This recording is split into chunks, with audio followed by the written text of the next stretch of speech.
ನಮಸ್ಕಾರ. ಗುವಾಹಟಿಯಲ್ಲಿ ನಡೆದ ಭಾರತ ಮತ್ತು ನ್ಯೂಜಿಲೆಂಡ್ ನಡುವಿನ ಮೂರನೆಯ ಟಿ20 ಪಂದ್ಯದಲ್ಲಿ ಟೀಮ್ ಇಂಡಿಯಾ ಒಂದು ಭರ್ಜರಿ ಗೆಲುವು ಕಾಣುವ ಮುಖಾಂತರ ಈ ಒಂದು ಸರಣಿಯಲ್ಲಿ 3-0 ಅಂತರದಲ್ಲಿ ಗೆದ್ದು ಬಿಗಿದೆ. ಈ ಮೂಲಕ ನ್ಯೂಜಿಲೆಂಡ್ ನಾಯಕ ಮಿಚೆಲ್ ಸ್ಯಾಂಟರ್ ಹೇಳಿದ್ದನು ಎಂಬುದರ ಕುರಿತಾದ ಕಂಪ್ಲೀಟ್ ಆದ ಮಾಹಿತಿ ಈ ಒಂದು ವಿಡಿಯೋದಲ್ಲಿ ತಿಳಿಸಿಕೊಡ್ತಾ ಹೋಗುತ್ತೇನೆ.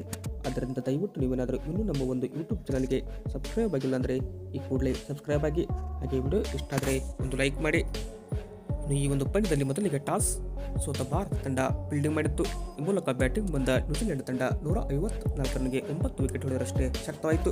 155 ರನ್ಗಳ ಟಾರ್ಗೆಟ್ ಬಂದಿದ್ದ ಟೀಮ್ ಇಂಡಿಯಾ ಕೇವಲ 10 ಓವರ್ನಲ್ಲಿ ಇಂದು ಟಾರ್ಗೆಟ್ ಚೇಂಜ್ ಮಾಡಿ ಇತಿಹಾಸವನ್ನು ನಿರ್ಮಿಸಿತು.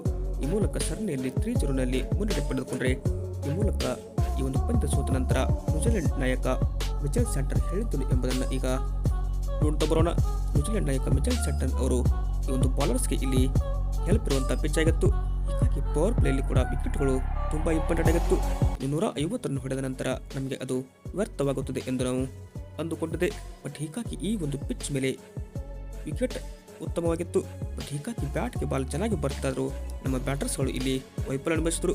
ಹೀಗಾಗಿ ಲೆಗ್ ಕಟ್ಟರ್ಗಳು ಕೂಡ ಇಲ್ಲಿ ತುಂಬ ಮುಖ್ಯವಾಗಿತ್ತು. ಈ ಒಂದು ಪಿಚ್ ಮೇಲೆ ಮಿನಿಮಮ್ ಇಲ್ಲಾಂದರೂ 180ರಿಂದ 190 ಕೂಡ ಟೀಮ್ ಇಂಡಿಯಾ ಇದನ್ನು ಚೇಂಜ್ ಮಾಡುವ ಕೆಪಾಸಿಟಿಯನ್ನು ಕೂಡ ಇನ್ನು ಈ ಒಂದು ಸರಣಿಯಲ್ಲಿ ಟೀಮ್ ಇಂಡಿಯಾ ಒಂದು ಅದ್ಭುತ ಪ್ರದರ್ಶನ ಕೊಟ್ಟು ನಮ್ಮ ವಿರುದ್ಧ ಗೆದ್ದಿದೆ. ಹೀಗಾಗಿ ಟೀಮ್ ಇಂಡಿಯಾಗೆ ಕಂಗ್ರಾಟ್ಸ್ ಹೇಳ್ತಾ ಈ ಒಂದು ಮ್ಯಾಚನ್ನು ನಾವು ಸೋತ್ವಿ. ಬಟ್ ಇಲ್ಲಿಂದ ನಾವು ವರ್ಲ್ಡ್ ಕಪ್ಗೆ ಕೂಡ ಮುಂದೆ ನಮ್ಮ ತಂಡವನ್ನು ಚೇಂಜ್ ಮಾಡ್ತಾ ಹೋಗ್ತೀವಂತ ಮಿಚೆಲ್ ಸ್ಯಾಂಟರ್ ಅವರು ಹೇಳಿದರು. ಇದು ಏನಪ್ಪ ಅಂದರೆ ನ್ಯೂಜಿಲೆಂಡ್ ನಾಯಕ ಮಿಚೆಲ್ ಸ್ಯಾಂಟರ್ ಅವರ ಪ್ರೆಸ್ ಕಾನ್ಫರೆನ್ಸಲ್ಲಿ ಹೇಳಿದ ಮಾತುಗಳು. ನಿಮಗೆ ವಿಡಿಯೋ ಇಷ್ಟ ಆದರೆ ಲೈಕ್ ಮಾಡಿ. ಇದೇ ತರಹದ ಸ್ಪೋರ್ಟ್ಸ್ ಮಾಹಿತಿಗಾಗಿ ತಪ್ಪದೆ ನಮ್ಮ ಒಂದು ಯೂಟ್ಯೂಬ್ ಚಾನಲ್ಗೆ ಸಬ್ಸ್ಕ್ರೈಬ್ ಆಗಿ. Thank you.